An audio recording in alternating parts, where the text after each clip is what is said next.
by Harper Lee. She stopped shyly at the railing and waited to get Judge Taylor's attention. She was in a fresh apron and she carried an envelope in her hand. Judge Taylor saw her and said, "It's Calpurnia, isn't it?"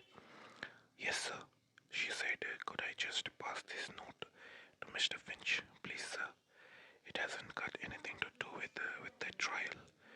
Judge Taylor nodded and Atticus took the envelope from Calpurnia. He opened it, read its contents, and said, "Judge, this note is from my sister. She says, my children are missing, haven't turned up since noon. Could you? I know where they are, Atticus." Mr. Underwood spoke up. "They're right up yonder in the colored balcony. Been there since precisely 1:18 p.m. Our father turned around and looked up. "Jim, come down from there," he called. Then he said something to the judge we didn't hear.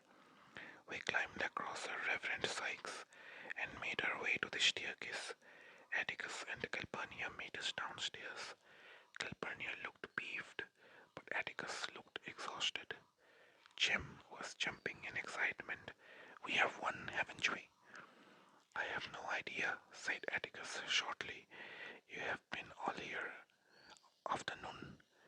Go home with Calpurnia and get your supper and stay home." "Oh, Atticus, let us come back," pleaded Jim. "Please let us hear the verdict, please, sir. The jury might be out and back in a minute, we don't know." But we could tell Atticus was relenting. "Well, you have heard it all, so you might as well hear the rest. Tell you what, you can all come back when you have eaten your supper. Eat slowly now. You won't miss anything important, and if the jury is still out, you can wait with us. But I expect it'll be over before you get back." "You think they'll acquit him that fast?"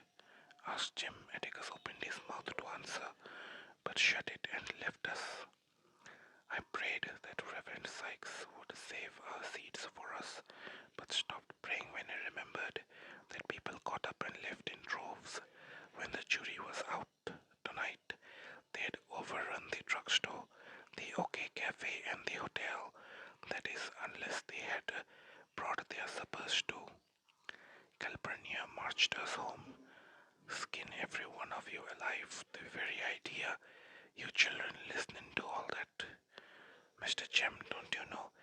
Better to take your little sister to that trial. Miss Alexandra'll absolutely have a stroke of paralysis when she finds out. Ain't fitting for children to hear." The street lights were on and we glimpsed Calpurnia's indignant profile as we passed beneath them. "Mr. Jem, I thought you was getting some kind of head on your shoulders. The very idea she's your little sister. The very idea, sir. You ought to be perfectly ashamed of yourself. Ain't you got any sense at all?"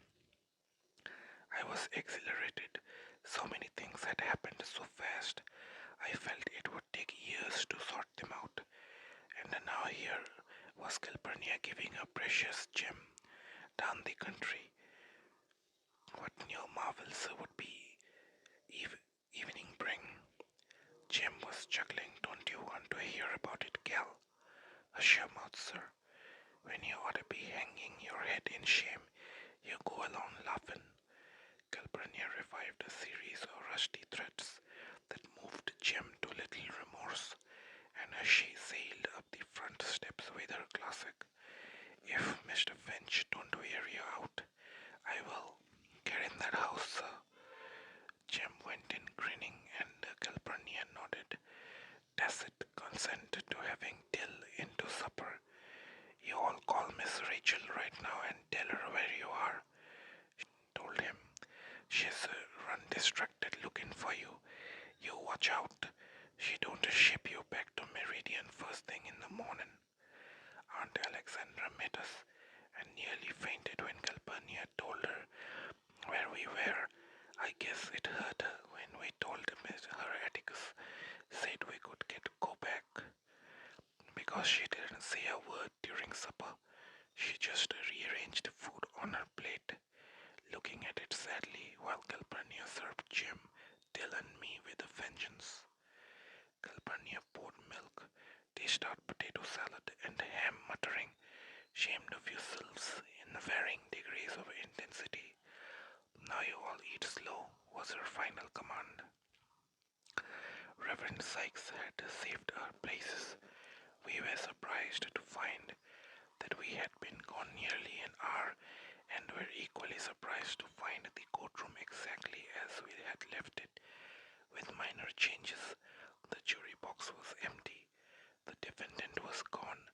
Judge Taylor had been gone, but he reappeared as we were seating ourselves. "Nobody's moved hardly," said Jim. "They moved around some when the jury went out," said Reverend Sykes. "The men folk down there got the women folk their suppers, and they fed their babies."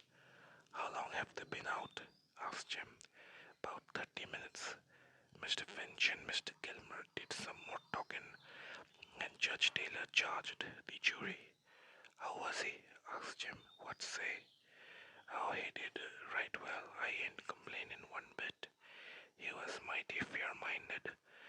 He sort of said, 'If you believe this, then you'll have to return one verdict. But if you believe this, you'll have to return another verdict.'" I thought he was leaning a little to our side. Reverend Sykes scratched his head. Jim smiled. "He's not supposed to lean, Reverend, but don't fret. We have won it," he said wisely. "Don't see how any jury would convict on what we heard. Now, don't you be so confident, Mr. Jim. I ain't ever seen any jury decide in favor of a colored man over a white man." But Jim took exception to Reverend Sykes, and we were subjected to a lengthy review of the evidence, with Jim's ideas on the law regarding rape. It wasn't rape if she let you, but she had to be 18 in Alabama, that is, and Mayella was 19. Apparently, you had to kick and holler. You had to be overpowered and stomped on, preferably knocked stone cold. If you were under 18, you didn't have to go through all this. "Mr. Jim," Reverend Sykes demurred, "this ain't a polite thing for little ladies to hear." "Oh, she doesn't know what we are talking about," said Jim. "Scout, this is too old for you, ain't it?" "It most certainly is not. I knew every word you were saying. Perhaps I was too convincing." Because Jim hushed and never discussed the subject again. "What time is it, Reverend?" he asked. "Getting on toward 8. I looked down and saw Atticus strolling around with his hands in his pockets. He made a tour of the windows, then walked by the railing over to the jury box. He looked in at Inspector Judge Taylor on his throne, then went back to where he started. I caught his eye and waved to him. He acknowledged my salute with a nod and resumed his tour. Mr. Gilmer was standing at the windows talking to Mr. Underwood. Bert, the court reporter, was chain-smoking. He sat back with his feet on the table, but the officers of the court, the ones present, Atticus, Mr. Gilmer, Judge Taylor, sound asleep, and Bert, were the only ones whose behavior seemed normal. I have never seen a packed courtroom so still. Sometimes a baby would cry out fretfully, and a child would scurry out, but the grown people sat as if they were in church. In the balcony, the African Americans sat and stood around us with biblical patience. The old courthouse clock suffered its preliminary strain and struck the hour, 8 deafening bongs that shook our bones. When it bonged 11 times, I was past feeling tired from fighting sleep. I allowed myself a short nap against Reverend Sykes's comfortable arm and shoulder. I jerked awake and made an honest effort to remain so, by looking down and concentrating on the heads below. There were 16 bald ones, 14 men that could pass for redheads, 40 heads varying between brown and black,